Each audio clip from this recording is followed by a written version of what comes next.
بسم اللہ الرحمن الرحیم۔ السلام علیکم۔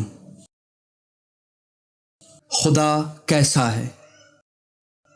یہ ایک ایسا سوال ہے جو اکثر لوگوں، مسلمانوں، غیر مسلموں، چھوٹوں اور بزرگوں کو ضرور پیش آیا ہوگا۔ سوال کہ خدا اس وقت کہاں ہے؟ وہ کس چیز سے بنا ہے؟ خدا سے پہلے کیا تھا؟ اگر آپ بھی اس سوال کا جواب حاصل کرنا چاہتے ہو تو جان لیں کہ ہماری عقل و فہم اتنی قدرت نہیں رکھتی ہے کہ اس حد تک پہنچ جائیں، لیکن ہمارے مولائے کائنات حضرت علی علیہ السلام نے اللہ کے وجود کے بارے میں کفار کو بڑی خوبصورت انداز میں وضاحت کے ساتھ جواب دیا اور ہماری ضعیف عقل و فہم کی طرف بھی توجہ دلائی۔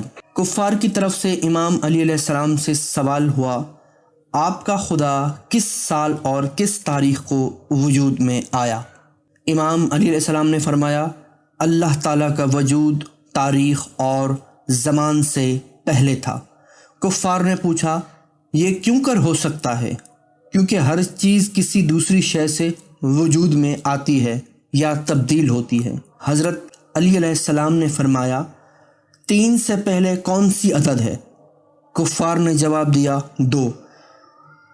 حضرت علی علیہ السلام نے فرمایا، 2 سے پہلے کون سی عدد ہے؟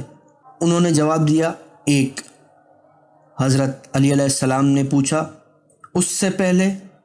انہوں نے جواب دیا، کوئی عدد نہیں۔ حضرت علی علیہ السلام نے فرمایا، یہ کیسے ممکن ہے کہ ایک عدد کے بعد بے شمار اعداد موجود ہوں اور اس سے پہلے کوئی عدد نہ ہو، لیکن اللہ تعالیٰ جو احد اور واحد حقیقی ہے سے پہلے کوئی چیز موجود ہو؟ کفار نے عرض کیا، آپ کا خدا کہاں ہے اور کس طرف واقع ہے؟ حضرت علی علیہ السلام نے فرمایا، وہ ہر جگہ حاضر اور ہر چیز پر مشرف ہے۔ انہوں نے کہا، یہ کیسے ممکن ہے کہ ہر جگہ حاضر اور ہر چیز پر مشرف ہو؟ حضرت علی علیہ السلام نے فرمایا، اگر آپ لوگ ایک تاریک اور اندھیری جگہ سوئے ہوئے ہوں، جب صبح بیدار ہو جائیں تو دن کی روشنی کہاں اور کس طرف سے دیکھتے ہو؟ کفار نے کہا، ہر جگہ اور ہر طرف سے۔ حضرت علی علیہ السلام نے فرمایا، پس وہ خدا جو خود زمین اور آسمان کا نور ہے ہر جگہ اور ہر طرف کیوں نہیں ہو سکتا؟ کفار نے کہا، پس خدا نور سے ہے، لیکن نور صورت سے ہے، پھر آپ کا خدا کس نور سے ہے؟ یہ کس طرح ممکن ہے کہ کسی چیز سے نہ ہو لیکن ہر جگہ موجود ہو اور قدرت بھی رکھتا ہو؟ حضرت علی علیہ السلام نے فرمایا، خدا خود روشنی کا خالق ہے، کیا تم نے طوفان اور ہوا کی قدرت کو نہیں دیکھا ہے؟ ہوا کس چیز سے ہے جو نہ دیکھا جاتا ہے نہ وہ کسی چیز سے ہے، در حالانکہ طاقتور ہے، خدا تو خود ہوا کا خالق ہے۔ انہوں نے عرض کیا، ہمارے لیے اپنے خدا کی وصف بیان فرمائیے کہ وہ کس چیز سے بنا ہوا ہے، کیا لوہے جیسا سخت ہے یا جاری پانی جیسا یا گیس سے یا دھواں اور بھاپ جیسا ہے؟ حضرت علی علیہ السلام نے فرمایا، کیا آج تک آپ کسی مرتے ہوئے بیمار کے پاس بیٹھے ہیں اور اس کے ساتھ باتیں کی؟ انہوں نے جواب دیا، جی ہاں، ہم ایسے بیمار کے پاس تھے اور باتیں بھی کی۔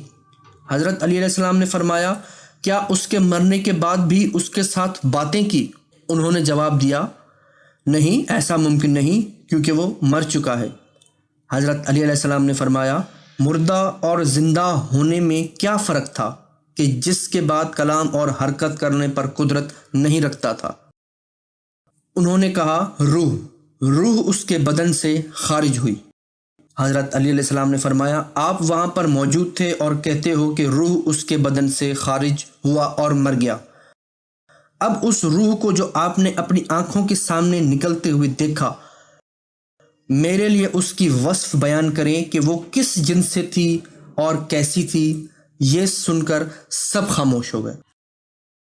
حضرت علی علیہ السلام نے فرمایا، آپ اس روح کی توصیف کرنے کی قدرت نہیں رکھتے جس کو تم نے اپنی آنکھوں سے بیمار انسان کے بدن سے نکلتے ہوئے دیکھا، تو آپ کیسے اس ذات اقدس احدیت اور روح کے خالق کو درک کرنے اور سمجھنے کی قدرت رکھ سکتے ہو؟